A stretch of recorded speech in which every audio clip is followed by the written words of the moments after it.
In today's video, I'm going to teach you how to remove GCash from Lazada Wallet.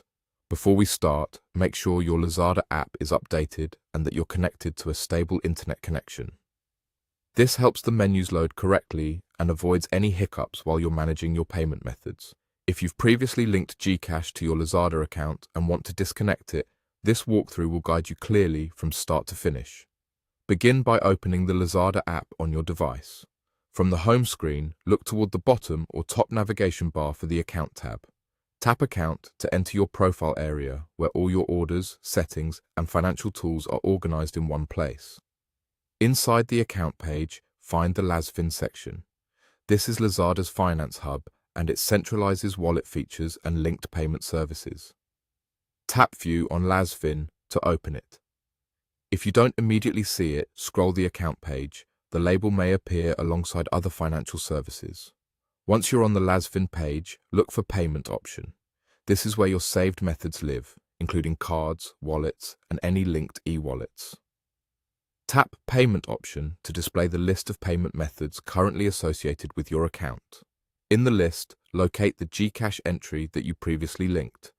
It may show the GCash name and a short label indicating it's connected. Tap on that GCash option to open its details. On the GCash details screen, look for the three-dot menu icon, usually found in the top corner. This icon opens additional actions for that payment method. Tap the three dots, then choose Remove Payment option. If the app asks you to confirm, go ahead and confirm the removal. This action disconnects your GCash from Lazada, so it won't appear as a checkout method until you link it again in the future. A quick tip. After removing, return to the payment option list to verify that GCash no longer appears.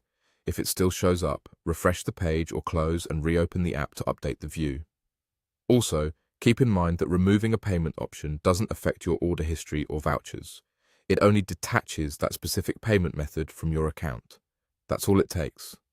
You've opened Lazada, gone to your account, viewed the LazFin section, entered payment option, selected your linked GCash, used the three-dot menu and removed the payment option. If you need GCash again later, you can always relink it from the same payment option area. Thanks for watching, and I hope this helped you manage your Lazada payment methods with confidence.